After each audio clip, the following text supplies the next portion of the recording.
আসসালামু আলাইকুম সম্মানিত ভিউয়ার্স, আমি মোহাম্মদ জাকারিয়া, পল্লী চিকিৎসক, মোটিভেশন স্পিকার। আপনাদের মাঝে আবার আসলাম। আসলে অনেকে অনেক কমেন্ট করেছে, তার মধ্যে দেখা গেছে যে ঘুমের সমস্যাটাই বেশি। তো সম্মানিত ভিউয়ার্স, আপনারা প্রথম থেকে শুরু করে শেষ পর্যন্ত শুনবেন এবং অবশ্যই সাবস্ক্রাইব করবেন। তো আসলে ঘুমের সমস্যাটা এটা ছোট বাচ্চা, মাঝারি, প্রায় অনেক মানুষেরই এই সমস্যাটা। তো এই সমস্যাটি নিয়ে কথা বলবো, তা আপনার মনোযোগ সহকারে শুনবেন। আসলে আমাদের মেলাটোনিন, আজকের যে পার্টটা সেটা হচ্ছে মেলাটোনিন 3। আমাদের মোবাইল ফোনের অতিরিক্ত ব্যবহার বন্ধ করতে অভিভাবকদের রাখতে হবে গুরুত্বপূর্ণ ভূমিকা, এবং সন্তানদের সময় দিন, বই পড়ার অভ্যাস গড়ে তুলুন, সৃজনশীল কাজে উদ্বুদ্ধ করুন, এবং পড়াশোনার সময়, রাতে ঘুমানোর সময় মোবাইল ফোন দূরে সরিয়ে রাখুন।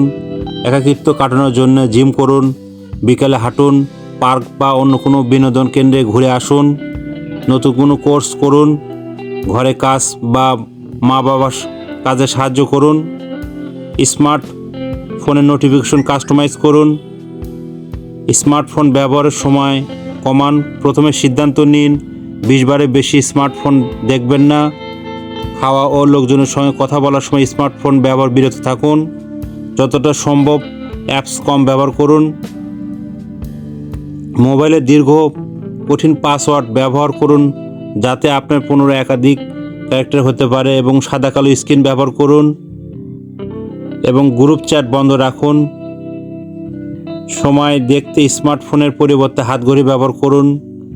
স্মার্টফোনের অ্যালার্ম পরিবর্তনে আপনার অ্যালার্ম ঘড়ি ব্যবহার করুন। স্মার্টফোনের আসক্তি যদি আপনি মারাত্মক ধারণ করে, তবে স্মার্টফোন বাদ দিয়ে সম্ভব হলে ফিউচার ফোন বটন ব্যবহার করুন।